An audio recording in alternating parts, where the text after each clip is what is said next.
What is weak nuclear force?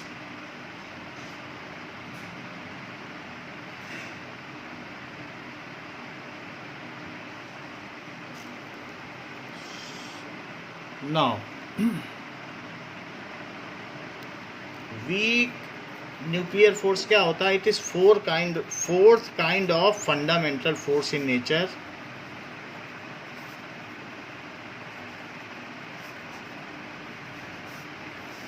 So it is 10 to the power 13 times weaker than the ये कहा जा सकता है it is 10 to the power 11 times weaker. Okay, इसका हम order देखें. मान लीजिए स्ट्रॉन्ग न्यूक्लियर फोर्स को 1 मान लिया जाए, ठीक है, तो वीक न्यूक्लियर फोर्स कितना होगा? और एक होता है इलेक्ट्रोमैग्नेटिक फोर्स. इलेक्ट्रोमैग्नेटिक फोर्स तो वो 1/10 स्क्वायर, यानी कि 10 to the power -2, 100 टाइम्स से स्मॉलर होगा. और वीक न्यूक्लियर फोर्स कैसा होगा? Week nuclear force 10 to the power -13 times. ये न्यूक्लियर फोर्स है 10 to the power 13 times weaker है. और जबकि ग्रेविटेशनल फोर्स क्या होगा? Gravitational force it will be 10 to the power -39 times. ऐसा है. So it is 10 to the power -39 times weaker then the strong nuclear force. तो सबसे नंबर 1 पे स्ट्रॉन्ग न्यूक्लियर फोर्स है, फिर इलेक्ट्रोमैग्नेटिक फोर्स है, फिर वीक न्यूक्लियर फोर्स और फिर ग्रेविटेशनल फोर्स है. इस तरीके से आता है.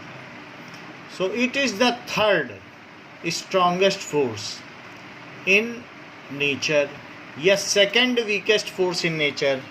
It is third strongest force in nature और second weakest force in nature. ठीक है. It is 10 to the power 13 times weaker than it is 10 to the power 13 times weaker than a strong nuclear force.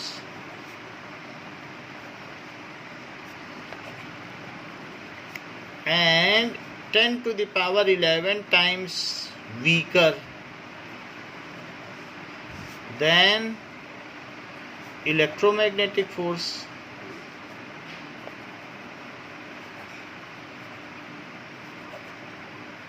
तो ये बात कही गई.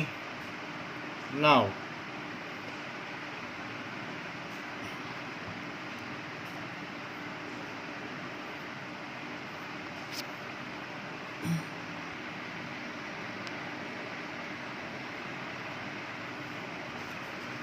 ये तो दो चीज़ हो गई. सो इट इज़, इसका क्या मैग्नीट्यूड है, क्या पोजीशन है, ये सारी चीज़ें हमने इसमें देख ली. नो, अब देखिए, ये भी कहा जा सकता है कि ये ग्रेविटेशनल फोर्स से 10 to the power 26 times stronger है. It is 10 to the power 26 times stronger than gravitational force. ऐसा भी है.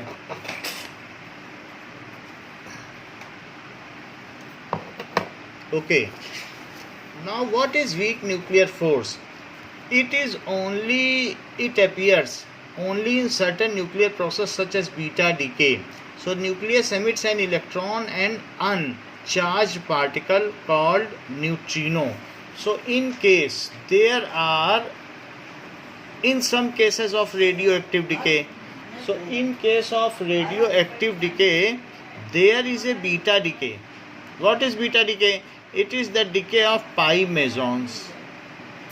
अच्छा, कभी कभी क्या होता है कि जो इसके अंदर एक्सचेंज पार्टिकल हैं, सो न्यूक्लियस कंटेन्स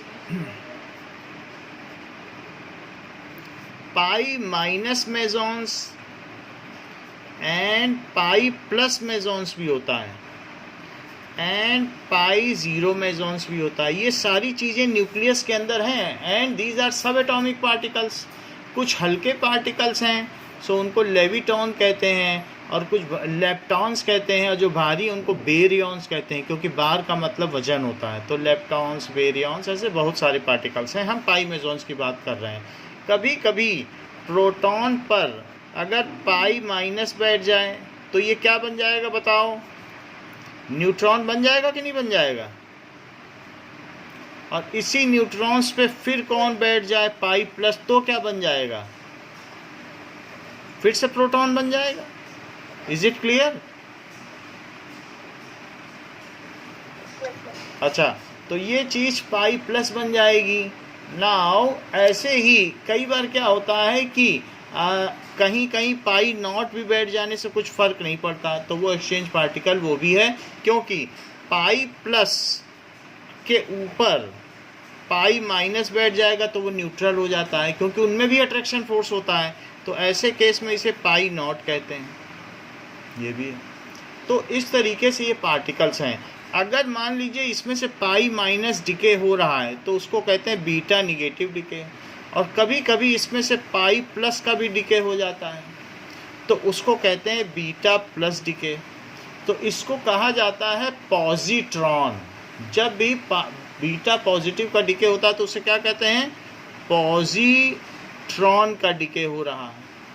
और ये दैट इज, इसको इलेक्ट्रॉन ही बोला जाता है कि इलेक्ट्रॉन डिके हो रहा है। इलेक्ट्रॉन का डिके, इलेक्ट्रॉन ना बोले तो बीटा माइनस, ठीक है। सो ये चीज़ें डिके होती हैं। The nucleus emits an electron and uncharge particle called neutrino. जब भी बीटा डिके होता है तो ऐसे केस में एक ऐसा पार्टिकल डिके होता है, बीटा केस में डिके में, कि साथ में एक अनचार्ज पार्टिकल डिके होता है, वो न्यूट्रिनो है।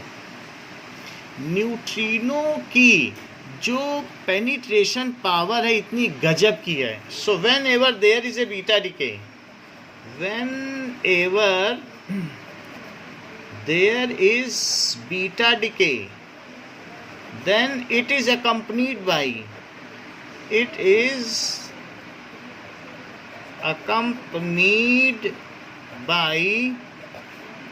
Neutrino.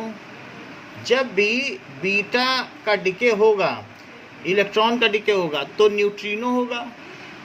And whenever there is a positron decay, beta plus, जिसको कि पॉजिट्रॉन डिके कहते हैं, then it is accompanied by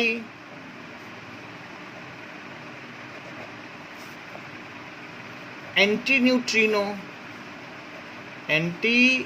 neutrino.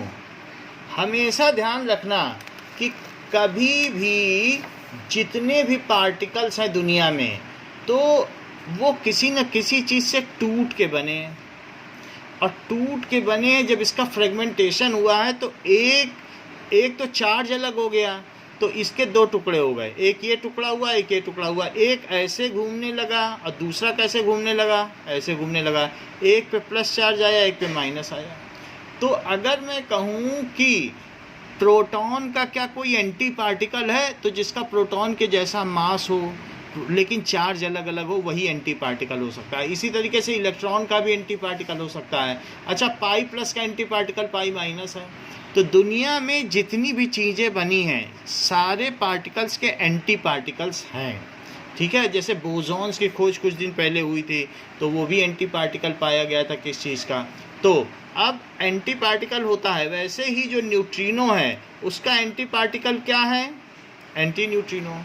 It is so smaller particle that, antineutrino या neutrino, that it can penetrate whole earth, ये पूरी अर्थ को whole ये पार कर सकता है विदाउट गेटिंग नोटिस। समझ लो कितनी गजब की पेनिट्रेशन पावर है कि 1300 किलोमीटर को पार कर गया और पता भी नहीं चला किसी साइंटिस्ट को। So the neutrino and anti neutrino are having high penetration power, that's why they have got unnoticed by the scientist since long. अभी उनको थोड़े दिनों पहले पता चला है। सो न्यूट्रिनो और antineutrino are very small, ये तो वेरी स्मॉल पार्टिकल्स हैं of very low energy and very high frequency. ज़रा ध्यान दो कि जो वेलोसिटी होती है वो फ्रीक्वेंसी इनटू लेम्डा होती है, यह सामने 9th में पढ़ा है। तो फ्रीक्वेंसी अगर बहुत तेज़ वाइब्रेशन होगा किसी में तो उसमें एनर्जी ज़्यादा होगी। अब ब्लेड में बहुत तेज़ वाइब्रेशन कर लो तो क्या एनर्जी बढ़ नहीं जाएगी? और अगर कम वाइब्रेशन है, धीरे धीरे चल रहा है, तो एनर्जी भी कम होगी। तो जिसमें एनर्जी कम है समझो फ्रीक्वेंसी कम है। सो हमेशा frequency is energy is directly proportional to frequency. So neutrino और एंटी न्यूट्रिनो, अच्छा एंटी न्यूट्रिनो के लिए मैंने एक सिंबल दिया, ये antineutrino, these are very small particles of very low frequency या very less energy, so their lambda is very high, of very less energy। इनकी एनर्जी लेस होने से क्या होगा? मान लो इनके पास इतनी लेस एनर्जी है कि अगर किसी सेल में ये किसी को देना भी चाहे इलेक्ट्रॉन को कि तुम मेरी एनर्जी ले लो और तुम हायर ऑर्बिट पे चले जाओ, तो इलेक्ट्रॉन डिनाई कर देगा, कहेगा तुम्हारे पास इतनी एनर्जी ही नहीं है कि वो मुझे हायर ऑर्बिट में पहुंचा सके, so you just go away from me. These are having not that much energy that they can transit और migrate electron into its next higher level, hence its energy is accepted by none. कोई इसको accept ही नहीं करता। तुम एक जीने से ऊपर चढ़ना चाहो और कोई कह दे आधा जीना चढ़ जाओ और आधा बाद में चढ़ लेना, पीछे दूसरा न्यूट्रिनो आ रहा है, तो क्या तुम चढ़ोगी? कि हवा में पैर रखे रहो और बीच में फिर कोई और आएगा तो रख लेना, तो ऐसे होता है क्या? तो इस तरीके से these are having very less energy and can have no ability to migrate. इतना भी पैकेट नहीं है इनके पास कि उसको नेक्स्ट हायर लेवल पर पहुंचा सकें। So very less energy, so very less frequency, यहाँ दिखा दिया है। So very less frequency. So अगर ये v क्या है, v की वैल्यू तो फिक्स्ड है, v की वैल्यू तो 3 × 10⁸ होती है। तो इसलिए v के फिक्स होने से क्या होगा कि v is equals to nu lambda, ये तो 3 × 10⁸ है। It is the speed of electromagnetic waves, चाहे कोई भी हो, x rays, gamma rays, UV rays, infrared rays, visible rays, microwaves, radio wave, सबकी यही स्पीड है वैक्यूम में। तो इट इज़ न्यू लैम्डा, ये छोटा हो गया तो लैम्डा कैसा हो जाएगा? लार्ज। तो इसलिए लार्ज है, और लार्ज लैम्डा का मतलब समझते हो कि इनका नियरली एक लीनियर पाथ है, और ये अगर ऐसे ऐसे हों तो इसका एक तरीके का वेवी पाथ है, तो इनका लार्ज लैम्डा है। सो ये न्यूट्रिनो के लिए या एंटी न्यूट्रिनो के लिए ऐसा होता है। ठीक है, they have high penetration power.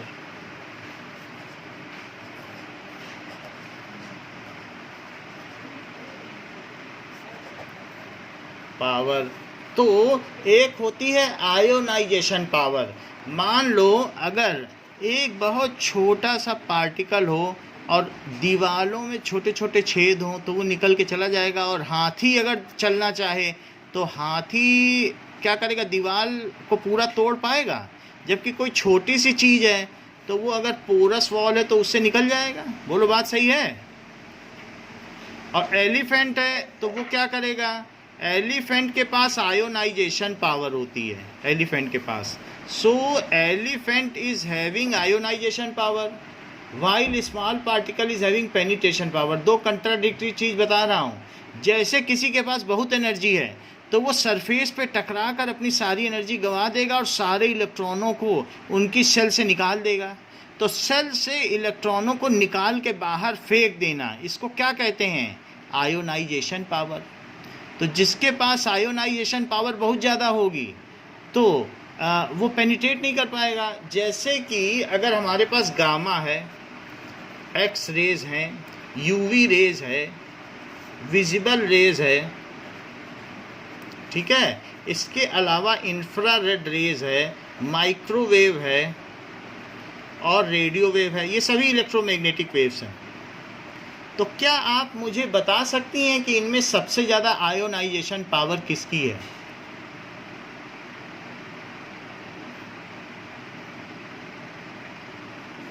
Can you tell me Amanshi? नहीं पता। अच्छा, सबसे ज़्यादा एनर्जी किसकी है ये बताओ। Gamma rays. ये बात अच्छी बताई। तो एनर्जी तो आपको पता है। अगर एनर्जी बहुत ज़्यादा है तो गामा जब किसी सरफेस से टकराएगा तो क्या उस सरफेस के सारे इलेक्ट्रॉनों को निकाल के बाहर फेंक देगा?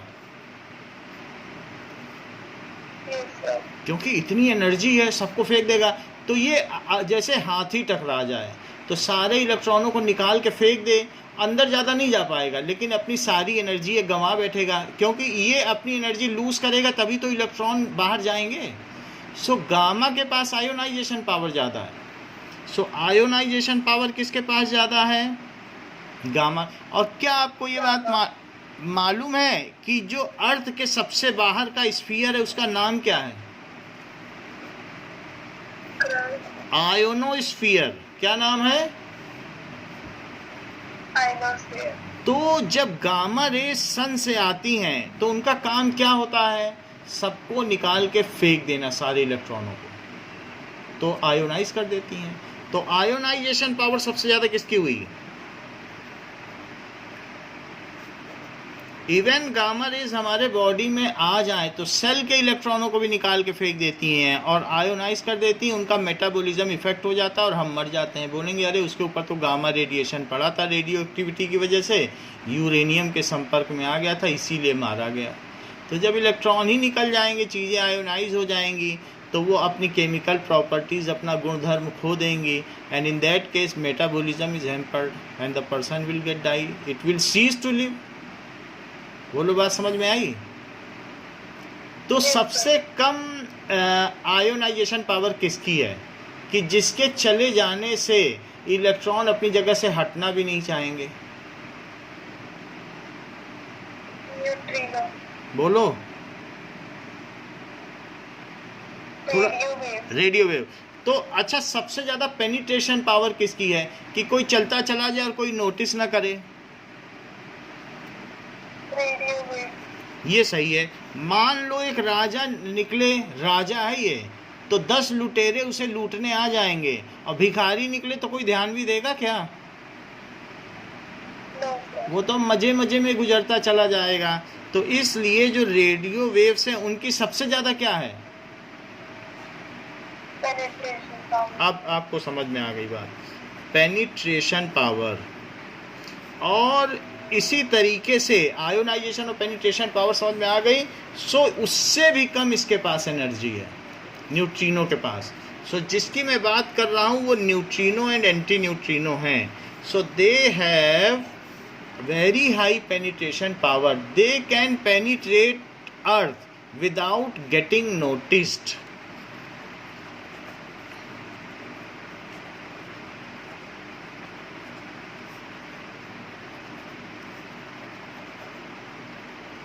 Without getting noticed. तो यहाँ पर ये बात कही गई है कि वीक न्यूक्लियर फोर्स का मतलब क्या है कि that is the emission of radio active particles. क्योंकि न्यूक्लियर फोर्स था और तब भी बीटा का एमिशन हो गया तो ज़रूर कहीं ना कहीं न्यूक्लियर फोर्स में कमी रही होगी। तो बीटा पार्टिकल क्यों निकला? तो न्यूक्लियर फोर्स कम पड़ा, that's why it is emitted, mesons निकल गया.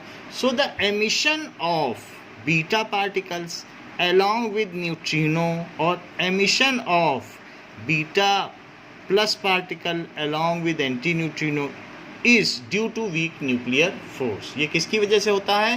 Week nuclear force. ऐसा मैं क्यों कह रहा हूँ? क्योंकि जब हीलियम में 2 प्रोटॉन थे तो 2 न्यूट्रॉन की ज़रूरत थी.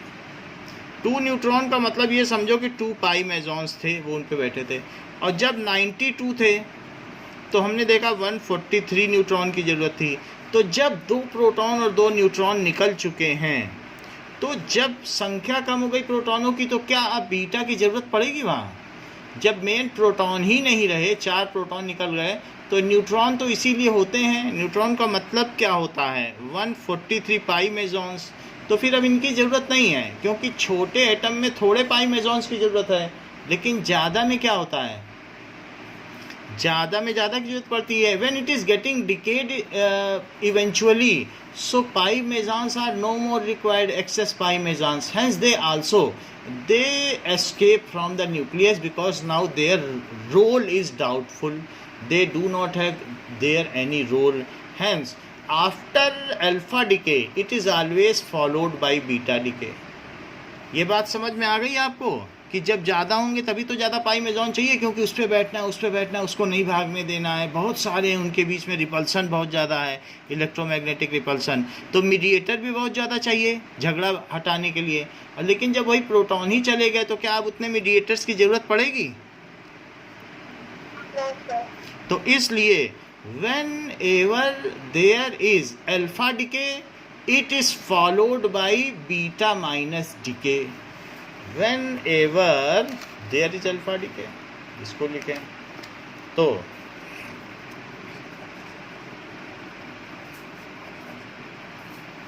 there is alpha decay, it is followed by beta minus decay. तो कभी beta minus and neutrino decay, इसके साथ एक ये भी निकलता है, ठीक है. और बीटा प्लस भी कभी कभी निकल जाता है, उसका भी कई बार रोल नहीं होता. एंड एंटी न्यूट्रिनो डिके ये है. सो दिस डिके, ये जो डिके है, this decay is due to weak nuclear force.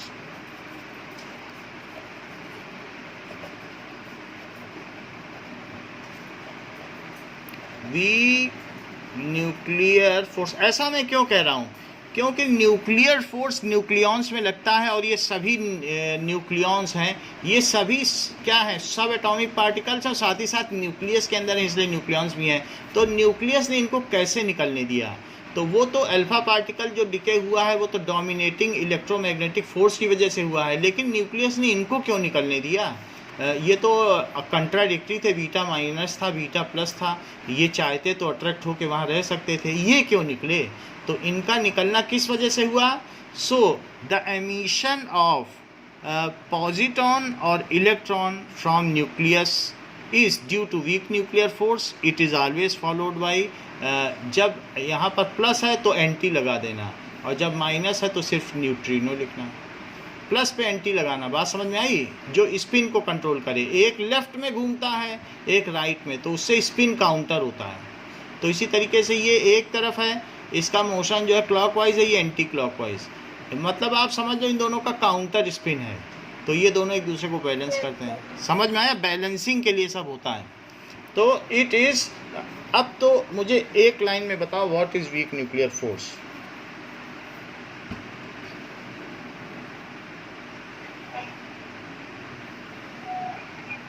There is emission of beta minus and neutrino and beta plus and anti-neutrino.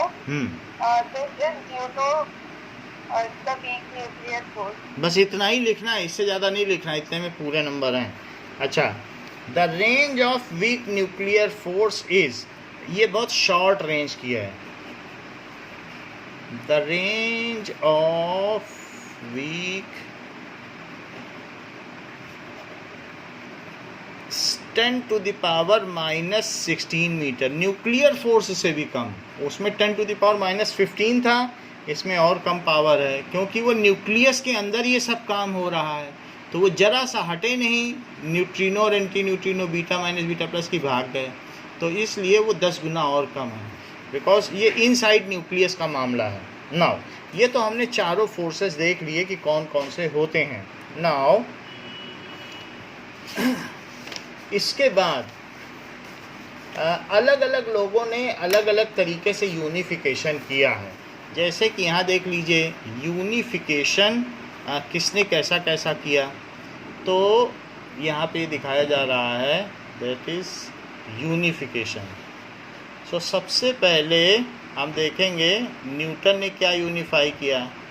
So Newton has unified, यहाँ पर celestial and terrestrial bodies के बीच में जो चीज़ें होती हैं, जैसे यहाँ सेब का गिरना और मून का अर्थ के चारों तरफ रिवॉल्व करना, या अर्थ का सन के चारों तरफ, it is all abided by law of gravitation. तो एक तरीके से यूनिफिकेशन कर दिया। It though they are different looking phenomena but it is unified. फिर ऑर्स्टेड ने क्या किया, ऑर्स्टेड ने बताया कि मैग्नेटिक एंड इलेक्ट्रिक इफेक्ट एक है। जैसे आपने बताया कि इलेक्ट्रिक सर्किट से हम बगल में रखी कंपास को डिफ्लेक्ट कर सकते हैं। सो इन्होंने बताया दीज आर इंटरकनेक्टेड, ऐसा ऑर्स्टेड ने बताया।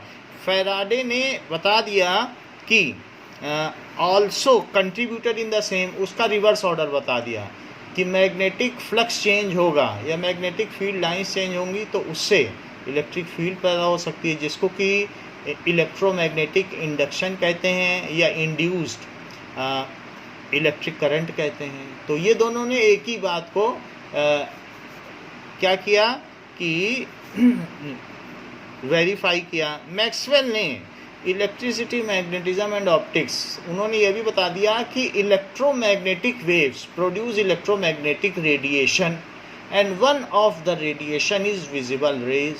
वैसे तो इलेक्ट्रोमैग्नेटिक रेडिएशंस बहुत हैं, एनर्जी के क्रम में लगाओ तो gamma, x rays, UV rays, visible rays, infrared rays, ऐसे बहुत सारे रेज हैं। लेकिन ऑप्टिक्स तो वो है जो हमारी आंखों में सेंसेशन उत्पन्न करती है and make us able to see the beautiful world. So Maxwell का रोल बहुत बड़ा है। उन्होंने इलेक्ट्रिसिटी और मैग्नेटिज्म के साथ ऑप्टिक्स को भी जोड़ दिया कि रेडिएशन भी है। इन्होंने दो को जोड़ा था तो इन्होंने तीन को। फिजिक्स को और नेचर को जितना सिंपलिस्टिक किया जा सके वही यूनिफिकेशन है। Nature is not as difficult as it seems. Physics is very simple because nature is very simple and it is having its definite law. Nature never goes beyond its laws. Nature समझ अपने हिसाब से चलता है। अगर हम nature को ठीक से समझ लें then we can predict the phenomena occurring in nature। आगे क्या होने वाला है, एस्टेरॉइड टकराने वाला है कि कब। जितने भी मीटीरियोलॉजिकल फोरकास्ट होते हैं, मौसम विभाग की भविष्यवाणी होती हैं, because of the reason that we know something about physics so we can predict whatever is going to happen। तो इसलिए अगर हम नेचर को समझ सकें then we can save ourselves from the forthcoming any catastrophe। कोई आगे आने वाले संकट से खुद को बचा सकते हैं। now Glashow, Salam and Weinberg, they are showed that weak nuclear force and electromagnetic force could be viewed as different aspects of a single electroweak force. इन्होंने कहा इलेक्ट्रोमैग्नेटिक फोर्स को बताया but they were not so successful. अभी भी still इस पर doubt चल रहा है। इन्होंने कहा कि जैसे ये तो एक तरीके का बीटा माइनस और बीटा प्लस के बीच में इंटरेक्शन कम हो गया होगा और वो निकल गए, बट इनकी बात में इसलिए कंट्राडिक्शन है क्योंकि electromagnetic force long range force है और जबकि वीक न्यूक्लियर फोर्स एक शॉर्ट रेंज फोर्स है। सो दो they have tried it but still it is in dogma. ये अभी डाउटफुल है और लोगों ने इसे स्वीकार नहीं किया है। इसके अलावा रूबिया और मीर ने बताया the predictions of theory of electroweak force कि उसी इलेक्ट्रोमैग्नेटिक फोर्स का नाम भी एक कर दिया, इलेक्ट्रो और weak force. Still it is under, अगर ये एक होता तो हम फिर एक ही लिख देते, हमें वीक न्यूक्लियर फोर्स लिखने की ज़रूरत न थी और हम फिर 3 टाइप्स ऑफ फंडामेंटल फोर्स लिखते हैं। But as still it is under observation and not clear, hence still we are having 4 fundamental forces in nature. बोलो बात समझ में आ गई? Yes, sir. अच्छा, अब ये देखो ऊपर क्या बताया गया, यहाँ पर बताया जा रहा है कि जो फोर्सेस हैं उनके अपने अपने रेंजेस हैं.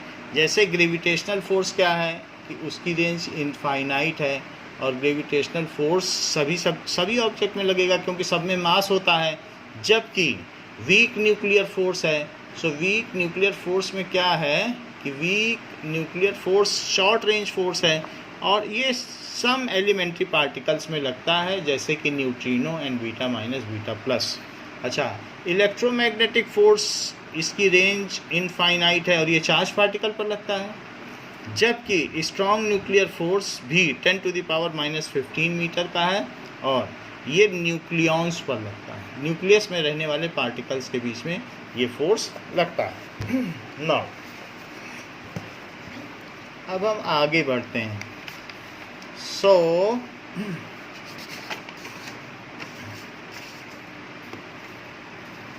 now there are some fundamental law which govern physics. कुछ ऐसी चीज़ें हैं जो फिज़िक्स को गवर्न करती हैं. What are those things? जैसे कि हम देखें कि law of conservation of charge आपने पढ़ रखा है. Yes, sir. क्या है? Charge can neither be created nor be destroyed. ये बात ठीक है.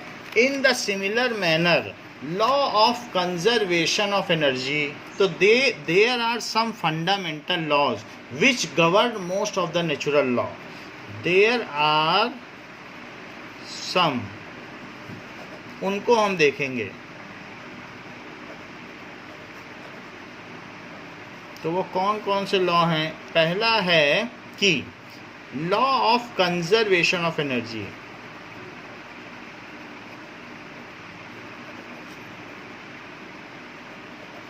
That is, energy cannot be created, can neither be created nor be destroyed. Energy can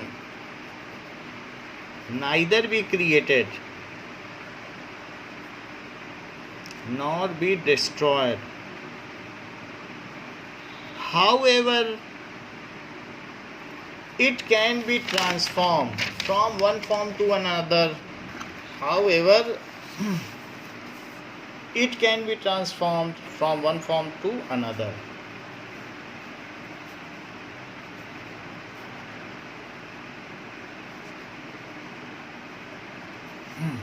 इसको ट्रांसफॉर्म किया जा सकता है फ्रॉम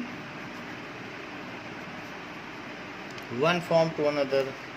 तो ऊर्जा को ना उत्पन्न किया जा सकता है न नष्ट किया जा सकता है, जबकि इसे एक रूप से दूसरे रूप में परिवर्तित किया जा सकता है. One form, from one form to another. जब हम फूड खाते हैं तो जो हमारी बॉडी में केमिकल एनर्जी होती है उसी से हीट एनर्जी निकलती है. उस हीट एनर्जी को बॉडी ट्रैप कर लेती है और मस्कुलर एनर्जी में बदल जाती है. मस्कुलर एनर्जी, उसी से जब हम साइकिल चलाते हैं तो रोटेशनल काइनेटिक एनर्जी बन जाती है, क्योंकि उससे पैडल घूमता है एनर्जी, और अब उस पैडल के घूमने से साइकिल आगे बढ़ती है. तो that is translational kinetic energy, क्योंकि लीनियर मोशन हो गया. जब घूमे तो रोटेशनल काइनेटिक एनर्जी, और जब इसके अलावा क्या हो जाए, लीनियर चले लीनियर पाथ पर, तो ट्रांसलेशनल काइनेटिक एनर्जी. तो इस तरीके से हमने देखा कि कैसे ट्रांसफॉर्म होता है. Mass is also a form of energy.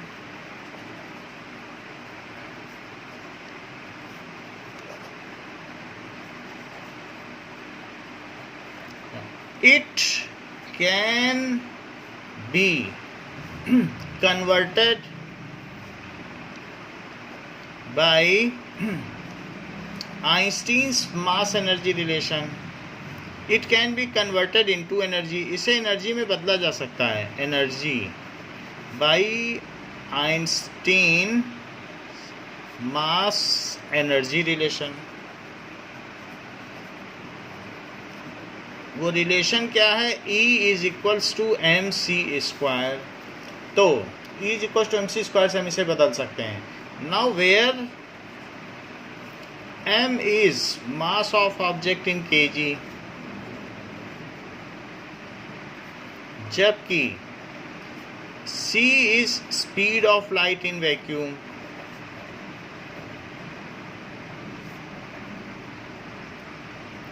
so जो कि 3 into 10 to the power 8 metre per second होती है। if 1 ग्राम, सिर्फ 1 ग्राम मास है, is destroyed, जो कान में लटकने वाला बाला है, उसका जो एक बुंदा है सोने का, वो बस 1 ग्राम का, इतना समझ लो। इतनी छोटी सी चीज़ अगर डिस्ट्रॉय होती है तो आप देखो कितनी एनर्जी उससे निकलेगी, 10 to the power -3, ये तो केजी में बदल लिया। और c कितना है, 3 into 10 to the power 8 का square, so that is 9 into 10 to the power 8 का square, that is 16, so 9 into 10 to the power 13 joule energy. अगर 1 ग्राम कोई भी चीज़ डिस्ट्रॉय होती है तो इतनी एनर्जी जनरेट हो सकती है, इतने जूल एनर्जी। अच्छा, 1 जूल क्या होता है, that is 1 जूल का मतलब है कि अगर आप 100 ग्राम चीज़ को 1 मीटर उठाएं तो वर्क डन क्या होता है, फोर्स इनटू डिस्प्लेसमेंट। अच्छा, फोर्स क्या है, अगर इस पर नीचे की ओर एक mg लग रहा है, वेट लग रहा है, तो उतना ही फोर्स ऊपर लगाना पड़ेगा आपको, तभी तो उठा पाओगे। तो फोर्स कितना लगाना पड़ेगा, mg, जितना वेट है उतना ही फोर्स लगा के उठा सकते हो। और डिस्प्लेसमेंट है s, 1 मीटर। मास कितना रख दिया, 100 ग्राम। 100 ग्राम कितना होता है, 0.1।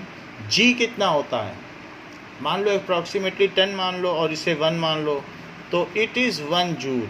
100 ग्राम के एप्पल को उठाकर अपने सर पर रखने में जितनी एनर्जी कंज्यूम होती है उसे 1 जूल कहते हैं। तो 10 to the power 13 जूल कितना हो गया।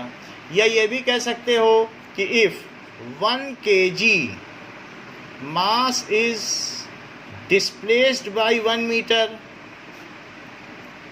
तो whatever is work done to move, अगर आप किसी पर आपने फोर्स लगाया, if 1 newton force is applied on anything and it is displaced by 1 metre, क्योंकि F इंटू डिस्प्लेसमेंट है। सो इफ़ 1 kg भी ना लिखो, 1 न्यूटन फोर्स है, फिर चाहे जितना भी लगाना पड़े, 1 Newton. If 1 newton force is applied on any object to displace, 1 newton force लगाते रहो, तब तक लगाते रहो जब तक कि वो 1 मीटर खिसक ना जाए। Displace it up to 1 metre, then work done by external energy, work done by agency, जिस एजेंसी ने काम किया है, इज़ 1 जूल। ऐसा क्यों कह रहा हूँ, क्योंकि W is force into displacement. तो 1 न्यूटन आपने लगाया और 1 मीटर डिस्प्लेस किया तो 1 जूल काम हो गया। 1 जूल समझ में आ गई बात क्या होती है? चलो, तो फिर आप ये पूछेंगे फिर 1 न्यूटन क्या होता है। Can you define 1 Newton?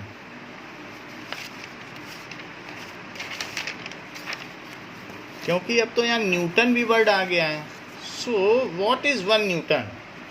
That is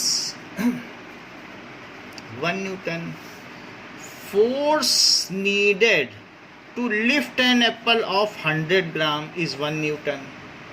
क्योंकि फोर्स क्या चीज़ होती है, अब नीचे इस पे वेट लग रहा है, वेट क्या है, mg, तो ऊपर की ओर फोर्स लगाओगे तो mg लगाना पड़ेगा। अब ये 0.1 kg की चीज़ है और 10 अगर g मान लो तो ये 1 न्यूटन हो गया कि नहीं? एक सेब को उठाने में जितनी ताकत लगती है उसे क्या कहेंगे? 1 न्यूटन।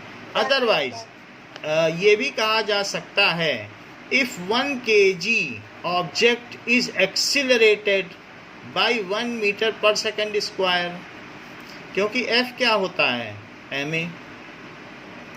सो 1 kg की चीज़ को 1 से एक्सिलरेट किया तो न्यूटन कितना हो गया? 1 Newton. So if 1 kg object is accelerated by 1 meter per second square, then force needed for it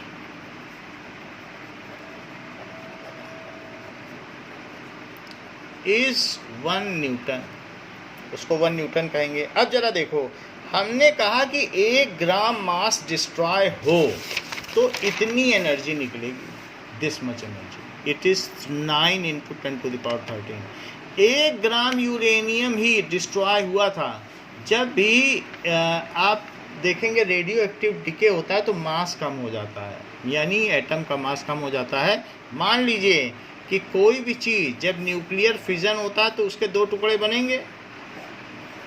uranium टूट गया तो उससे बेरियम बन गया, क्रिप्टॉन बन गया। ये कब टूटा? जब इस पर आपने न्यूट्रॉनों की बौछार की, तब टूटा। ऐसे स्पॉन्टेनियसली अल्फ़ा बीटा डीके होगा तब नहीं टूटता है, तब उसका थोड़ा थोड़ा वजन कम होता जाता है, क्योंकि गामा पार्टिकल निकल रहा है तो एनर्जी मास की कॉस्ट पे ही तो निकलेगा कि ऐसे फ्री में एनर्जी निकलती जाएगी। मास कम होगा तभी तो एनर्जी बनेगी। E = mc²। बताया कि नहीं आपको? आप कहो कि गामा निकल गया तो क्या एटम का मास नहीं कम होगा? ऐसे गामा फ्री में कैसे निकल जाएगा? तो इसलिए जब भी ये करते हैं तो यूरेनियम जब इनका टुकड़ों में बदल गया और साथ में 3 न्यूट्रॉन और निकले, तो सबका अगर वजन जोड़ा जाए तो प्लस 931 मेगा इलेक्ट्रॉन वोल्ट इतनी एनर्जी निकलती है। हम बता देंगे अभी इलेक्ट्रॉन वोल्ट क्या होता है। मेगा तो 10⁻⁶ है।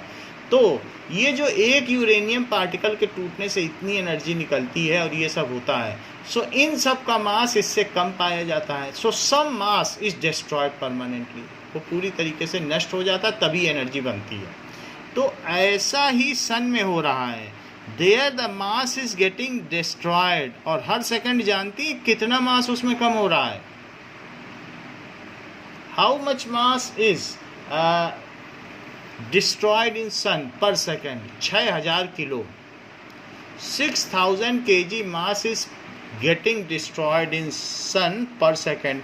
और एक ऐसा टाइम आ जाएगा कि सन का ग्रेविटेशनल फोर्स इतना वीक हो जाएगा कि वो अपने प्लैनेट्स को अट्रैक्ट नहीं कर पाएगा और प्लैनेट्स उसको छोड़ कर भागने लगेंगे और इस तरीके से इंटरस्टेलर स्पेस में निस्सहाय घूमने लगेंगे। They will move as per their own. जब सेंटर से अट्रैक्शन ही नहीं रहेगा तो ऐसे ही होने लगेगा ये चीज़ें। इवन उसका जो गैसेस हैं वो भी उससे दूर हट जाएंगी और वो इतनी एक्सपेंड करेंगी कि सारे सोलर सिस्टम को निगल लेंगी। उसको सुपरनोवा कहते हैं। अब देखो, तो इसका मतलब क्या हुआ कि जब भी न्यूक्लियर बॉम्ब होता है या न्यूक्लियर फिजन होता है ऐसे, तो वहाँ पर एनर्जी डिस्ट्रॉय होती है और उसी से शहर के शहर तबाह हो जाते हैं। तो कुछ ग्राम, मान लो ये पेन परमानेंटली डिस्ट्रॉय हो जाए तो इससे 2-4 शहर तो तबाह किए ही जा सकते हैं। But the same is happening actually in case of radio active elements. They can be broken down into simpler and more stable atoms, lighter and more stable atoms, and some of mass is permanently destroyed and that mass either you may use in nuclear reactor. Bombay में nuclear reactor है, गुजरात में nuclear reactor है, वहाँ बिजली बनाओ। Otherwise you can use it for human destruction और annihilation, या तो इसे विनाशकारी शक्तियों के लिए इस्तेमाल करो। So the same has happened in 1945, जो सेकेंड वर्ल्ड वार का टर्मिनेशन है, तो उसमें अमेरिका ने इसको हिरोशिमा और नागासाकी को तबाह करने के लिए इसका इस्तेमाल किया। ये जज्ब भी देखा है वक्त की नज़रों ने कि लम्हों ने ख़ता की और सदियों ने सज़ा पाई। So those were only the few movements who has done such a mistake, such a blunder, and now after decades and centuries the person who are getting born are lame. वहाँ पर अभी भी जो है वो उनको कुछ ना कुछ अपंग पैदा हो रहे हैं. So such is the condition. So it is to be harnessed properly. It is suggested so that human welfare takes place. तो हमने पहली बात आपको बताई कि law of conservation of energy क्या है. Law of conservation of energy, that is total energy of universe is constant. Total energy of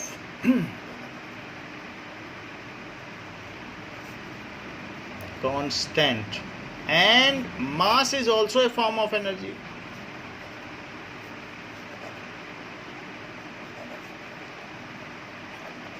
यह law of conservation of energy. Now एक और भी चीज़ है जो हमारी हेल्प के लिए आती है, that is law of conservation of momentum. Law of conservation of momentum. बहुत सारे बेसिक प्रिंसिपल कि अगर जहाज़ के 4 टुकड़े हुए और 3 टुकड़े यहाँ गिरे तो उस एरोप्लेन का जो एक टुकड़ा है वो कहाँ गिरा. मान लीजिए कुछ फ्रेगमेंट यहाँ गिर गया, कुछ यहाँ गिर गया, कुछ यहाँ गिर गया, तो चौथा टुकड़ा जो है वो कहाँ गिरा.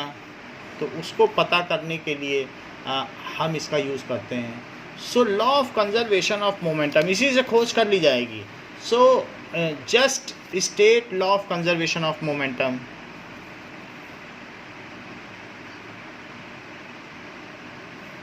बताइए,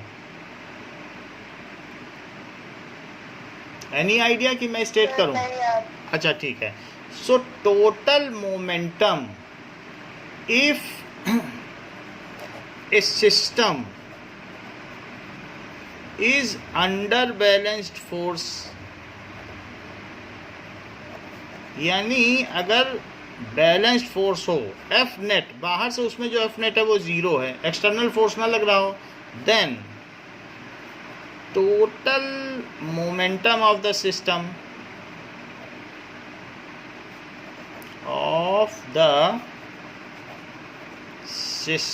is conserved. Total momentum of system is conserved. अगर body is purely under balanced force तो total momentum of the system is conserved. जैसे कि मान लीजिए कि किसी पिस्टल से उसके अंदर पहले एक राउंड था और कुछ चल नहीं रहा था. When striker hits the percussion cap, इसके पीछे कैप होती है, उसको हिट करेगा, then the round is fired and ये बुलेट बाहर निकल जाएगी. तो सेकंड केस क्या है कि व्हेन राउंड इज फायर्ड तो ये निकल गया. तो देयर आर 2 केस. ये 2 kg की पिस्टल है और ये 20 ग्राम का राउंड है. अच्छा, ये निकला है 200 मीटर पर सेकंड से, तो इसमें एक रिक्वाइल हुआ होगा. जब राउंड आगे जाता है तो बंदूक पीछे जाती है. It is by the action reaction force, that is the third law of motion. Action reaction pair बन गया कि नहीं, ये आगे गया तो ये पीछे गई. तो what is the recoil speed of pistol? What is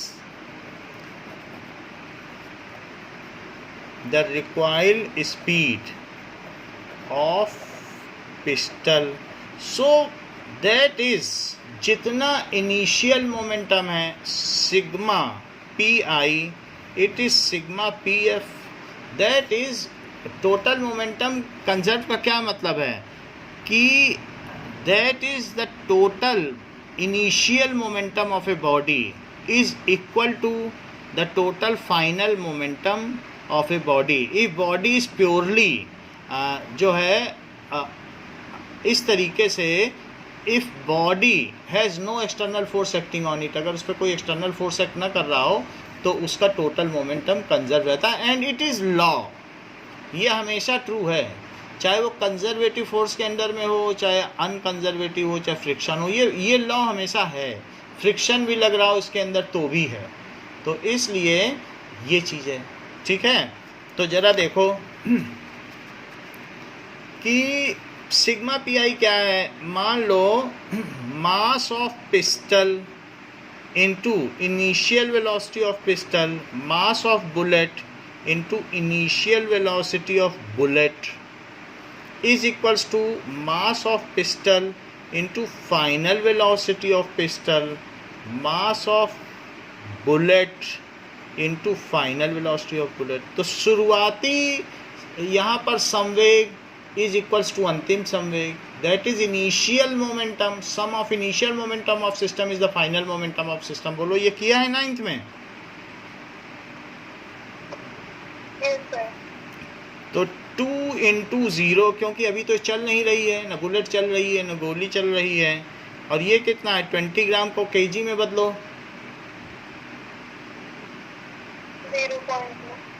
0.02। Okay 0.02 into 0, क्योंकि अभी तो फायर नहीं हुई है।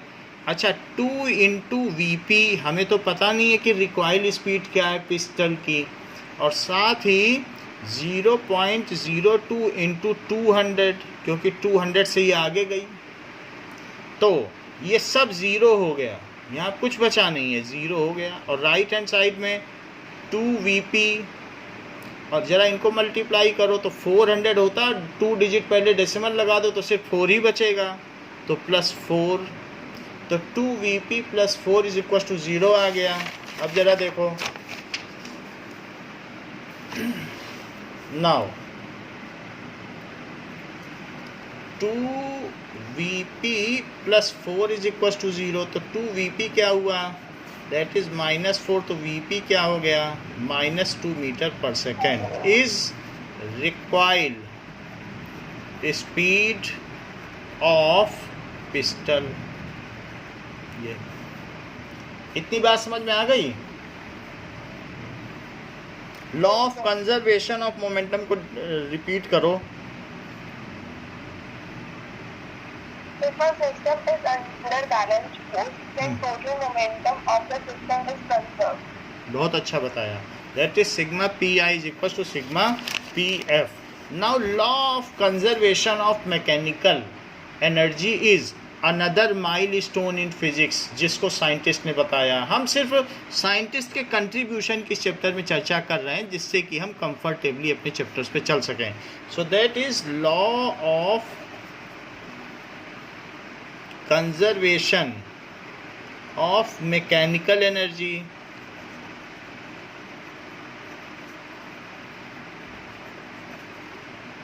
इसको स्टेट करो।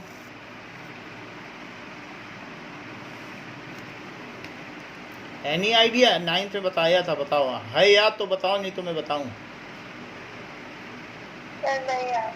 अच्छा, what is mechanical energy?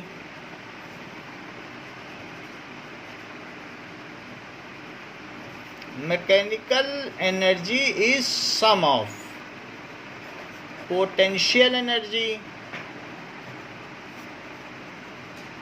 and kinetic energy,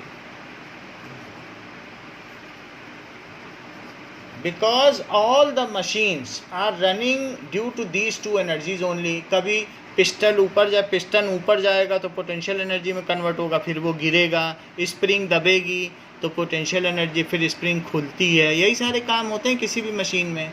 so all machines are running due to transformation between these two energies. So their total sum is called mechanical energy। all machines are running due to ये interchange of potential energy into kinetic energy, interchange of energy between kinetic energy and potential energy, so their total sum is called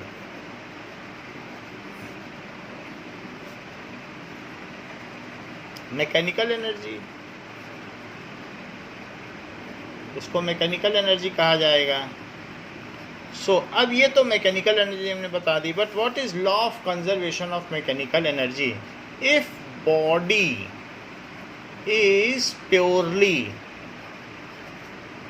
under conservative force,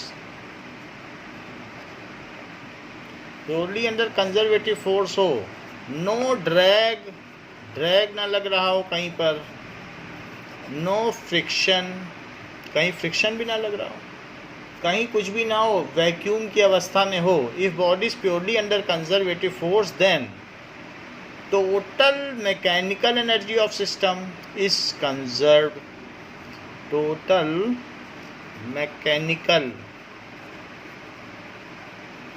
energy of system is conserved.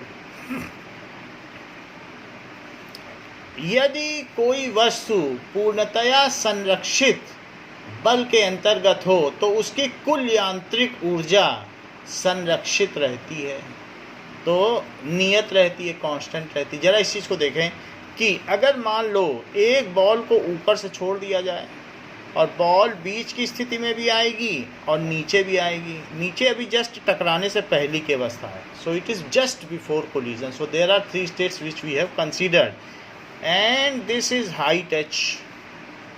और अभी बीच की स्थिति में हम ये मान लेते हैं कि जैसे कि अगर ये थोड़ा नीचे आ जाए तो इसको कहेंगे कि h हाइट नीचे आ गई, तो ये कितना हो गया, h माइनस एच, ये चीज़ हो गई। और इसका मास m है, और ये पोजीशन A है, ये पोजीशन B है, ये पोजीशन C है, और ये फ्री फॉल है।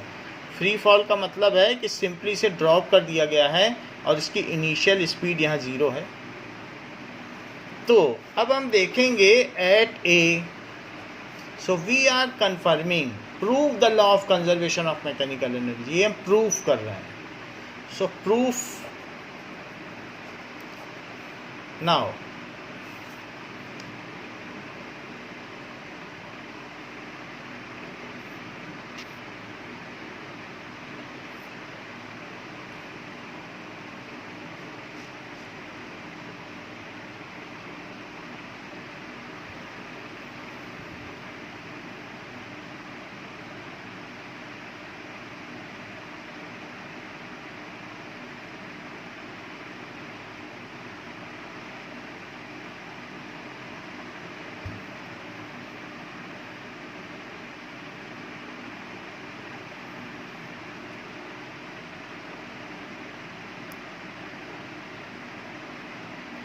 Okay, am I Audible?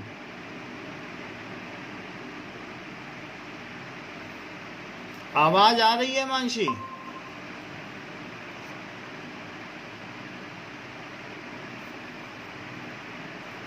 Mansi, am I Audible?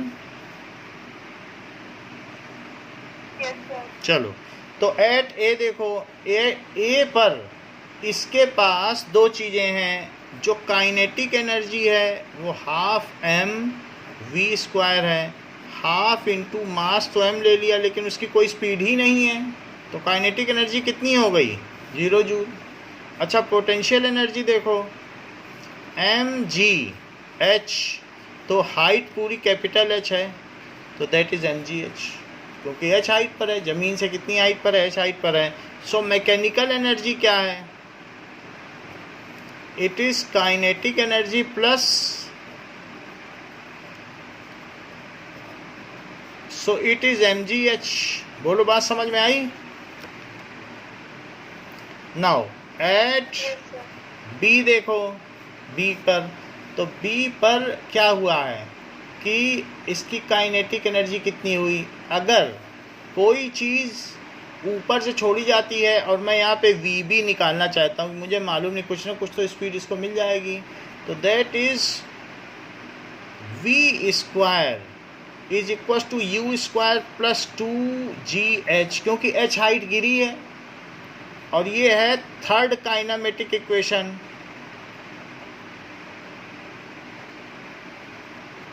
Kinematic equation, तो इसमें देखो, शुरुआती स्पीड 0 थी, अब मुझे v पता नहीं है कि कितना है, ज़रा v निकाल लें। तो 2gh, v स्क्वायर कितना हो गया 2gh, है ना, h गिरी है कि नहीं। सो इट इज, तो इसलिए यहाँ पर इसकी काइनेटिक एनर्जी कितनी हुई, half M V B square. तो दैट इज हाफ एम, और वी बी कितना आ गया, यहाँ से देखो वी बी कितना आ गया,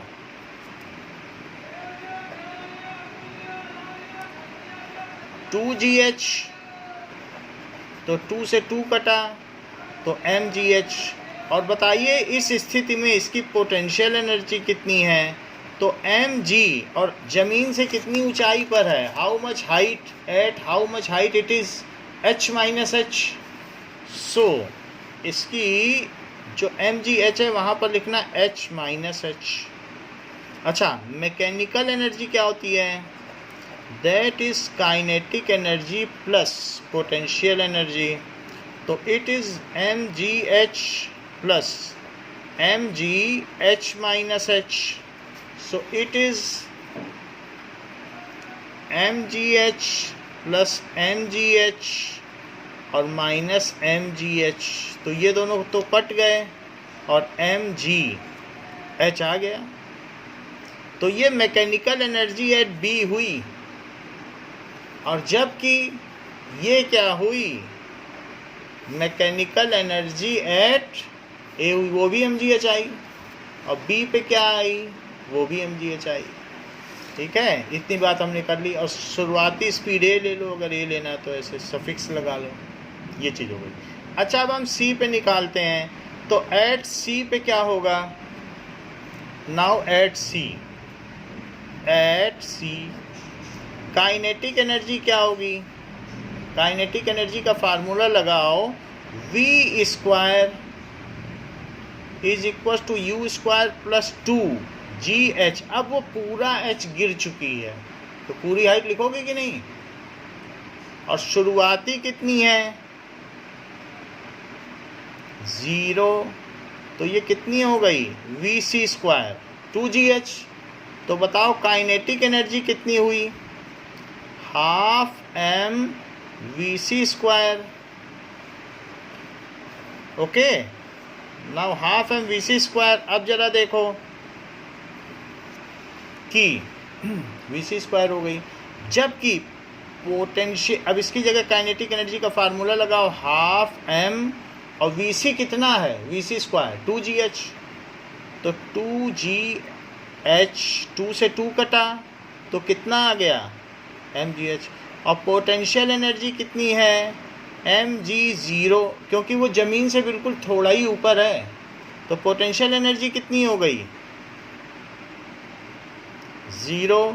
सो बताओ मैकेनिकल एनर्जी कितनी हो गई सी पर, kinetic energy plus potential energy. Kinetic energy तो mgh हो गई और पोटेंशियल एनर्जी 0 हो गई, तो इसकी वैल्यू कितनी आ गई, दैट इज mgh, ये आ गई कि नहीं। तो इस तरीके से हमने देखा कि यदि body purely under conservative force हो तो चाहे C पर हो तब भी mgh है, B पर हो तब भी mgh है, A पर हो तब भी mgh है। यानी मैं ये कहना चाहता हूँ कि ME इज इक्वल्स टू, ठीक है, MEA is equals to MEB is equals to MEC। Hence proved कि सभी जगह पर ये कांस्टेंट है। तो क्या आप मुझे बता सकती हो लॉ ऑफ कंजर्वेशन ऑफ मास क्या है?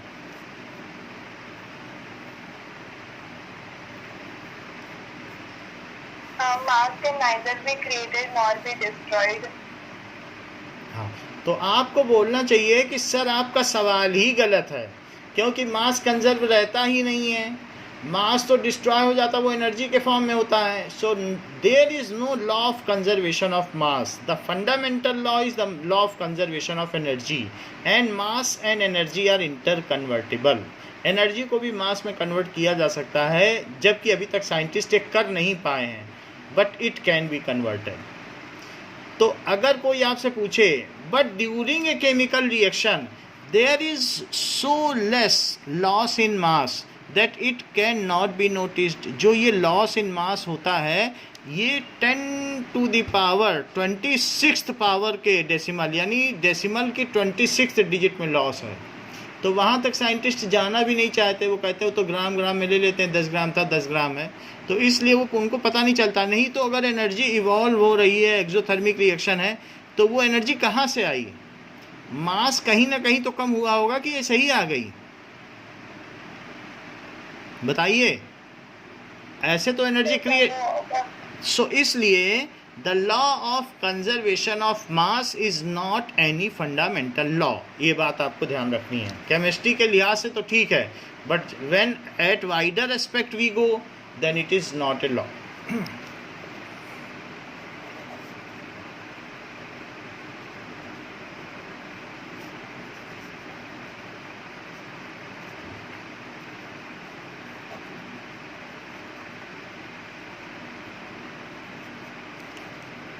Law. It is replaced by law of conservation of energy. तो ये उससे बदला जा चुका है. Now these were the various laws जिसको हम लोगों ने देखा. अब देखो कि there are some elastic collision and there are some inelastic collision. What does it mean? So elastic collision, these are such collisions in which no energy is lost. एक ping pong की ऐसी बॉल लाओ जो ज़मीन पे टक्कर मारो तो वो उछल जाए और बिल्कुल आवाज़ ना करे. ऐसी बॉल आती है कि नहीं? कि मान लो ऐसी बॉल लाओ, इस तरीके के कलर की आएगी और ज़मीन पे टक्कर मारो, आवाज़ ना करे. छोटी छोटी आती 5-5 रुपए की, तो उसे उछालो तो जहाँ से उछालो उतनी उछलती है कि नहीं? तो ऐसी ही बॉल लाइए. So such a collision which does not make any heat sound. वैसे उससे हीट होगा, कहीं कहीं बार बार हीट करते रहो तो हीट पैदा हो जाती है, तो वो पूरी तरीके से परफेक्टली इलास्टिक नहीं है. In which body whatever getting distorted, जब हीट करने के बाद डिस्टॉर्ट हो तो रीअसर्ट भी कर जाए, तो ultimately it comes in to shape as soon as it is distorted. दूसरी बॉडी से ये हिट हो तो हिट होने के बाद ये वापस जाए तो रीअसर्ट करके वापस जाए जल्दी से जल्दी, और उसमें डेंट भी ना पड़े, तब तो इलास्टिक होगा. जैसे हमारे चारों तरफ जो हवा है उसके पार्टिकल कोलाइड कर रहे हैं, तो क्या कमरा गर्म हो जा रहा है क्या? या आवाज़ बहुत ज़्यादा आ रही क्या? So the collision which are at a distance, particle आया ऐसे लौट गया, टक्कर भी नहीं मारी इलेक्ट्रॉन के रिपल्सन से, तो बोलो कोई कोलिजन हुआ? The collision which are at a distance that are perfectly elastic. समझ में आ गई ना बात? The collisions which are at a distance collisions, जैसे गैसियस पार्टिकल में और एटम के बीच में होता है. The collisions which are at a distance collision are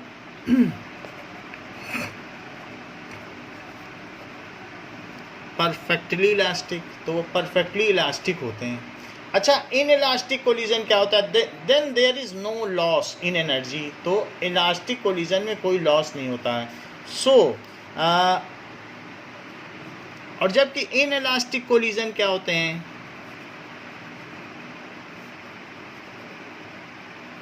the collisions in which there is a loss of energy in form of heat and sound. The collision, or there is a इसमें क्या होगा कि dent in body, there is, जो इस body में कुछ ना कुछ शेप में चेंज आ जाएगा. The collision in which there is loss of energy in form of heat, light और डिस्टॉर्शन इन बॉडी. डिस्टॉर्ट हो गई बॉडी, डिस्टॉर्शन, अपभ्रंश हो गई in body. Then such collisions are called, इस तरीके के संघट्टों को क्या कहते हैं? Such collisions are called inelastic collisions. So, if a body is perfectly under elastic collision, then its total kinetic energy before collision and after collision remains conserved. ये law of conservation of energy है. If, ठीक है, colliding bodies, if there is perfectly elastic collision, then total kinetic energy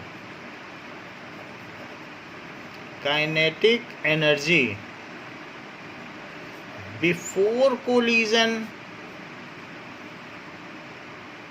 is equal to total kinetic energy after collision. Snooker game देखा है? Snooker जो table पर खेला जाता है, बहुत सारी बॉल को, उसमें एक क्यू बॉल होती है, एक टारगेट बॉल होती है, और इस तरीके से रॉड से मारा जाता है. ऐसा होता है कि नहीं? So in case of snooker game this nearly happens. In case of snooker game, और उसी के बेसिस पर लोग परफेक्ट बन जाते हैं गेम, क्योंकि उनको मालूम होता है लॉ ऑफ कंजर्वेशन एनर्जी लगानी है, law of conservation of momentum लगा दें. इसी दोनों लॉ के हिसाब से वो सब काम कर लेते हैं कि कौन बॉल कहाँ जाएगी, कैसे जाएगी. नियरली परफेक्टली, नियरली लिखो बस, nearly elastic collision happens. Elastic collision occurs. So this is law of conservation of kinetic energy, but it is only applicable in case of elastic collision. यानी kinetic energy initial is equals to kinetic energy final. कोई भी दो body अगर आपस में टकरा रही हैं और टकराने के बाद लौट रही हैं, जैसे एक बॉडी दूसरी बॉडी ये जा रही है और ये भी आ रही है. So this is M1 M2, इनके बीच में टक्कर हुई और इसके बाद ये दोनों लौट गई. सो लौटने के बाद कहीं भी लौट सकती हैं, एक ही तरफ भी लौट सकती हैं. मान लो ट्रक ने मारी कार पे टक्कर, तो ट्रक भी उधर जाएगी, कार भी उधर जाएगी, दोनों. अब वो कोई भारी हो हल्की हो उसके ऊपर है. तो ऐसे केस में अगर इनका मास U1 है, इनका मास U2 है और ये V1 और V2 है, तो kinetic energy initial is equal to kinetic energy final. ये बिफोर कोलिजन है और ये है आफ्टर कोलिजन, और ये है इलास्टिक कोलिजन. तो ऐसे केसेस में half M1 U1 square plus half M2 U2 square, ये तो इनिशियल काइनेटिक एनर्जी हो गई. It is equal to half M1 V1 square plus half M2 V2 square. बात समझ में आ गई? Is it clear? जितनी चीज़ें बताई गई हैं ये आगे के चैप्टर्स में बहुत ज़्यादा काम आने वाली हैं. हर चीज़ का प्रॉपर नोट्स बनाइए, हर चीज़ को रिवाइज करिए, तो हर चैप्टर में आपको मदद मिलेगी. We have seen a gross idea of the physics. ठीक है, तो आज की क्लास इतनी ही है। नेक्स्ट क्लास में हम इसके आगे सिमेट्री ऑफ द लॉ देखेंगे कि जो लॉज हैं वो डायरेक्शन से, प्लेस से बदलने से या टाइम के बदलने से नहीं बदलते। जो न्यूटन का लॉ 45 साल पहले था वो आज भी वैलिड है और 100 साल बाद भी वैलिड रहेगा। So physical laws they do not vary, they do not get altered or modified with place। वो मून पे भी लगेगा ग्रेविटेशनल लॉ, अर्थ पे भी लगेगा, जुपिटर पे भी लगेगा ना, प्लेस के बदलने से बदलता है, उत्तर दक्षिण में भी लगेगा, पूरब पश्चिम में भी लगेगा, डायरेक्शन के बदलने से भी नहीं बदलता, ना ईरा के बदलने से, समय के बदलने से बदलता है। सो नेचुरल जो लॉ ऑफ नेचर है वो यूनिफॉर्म है, they are symmetric with respect to time, place and direction. ये सारी चीज़ें हम अगले बार में देखेंगे और इस चैप्टर की एक्सरसाइज भी करेंगे। Thank you.